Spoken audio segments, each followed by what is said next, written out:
আসসালামু আলাইকুম ওয়া রাহমাতুল্লাহ।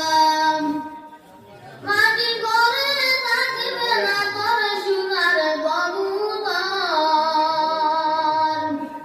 মাটি করে থাকিবে না তোর সোনার কবুতর। একদিন ছাড়িয়া যাবে ভাঙ্গিয়া ওই ঘর, যেদিন ডুবে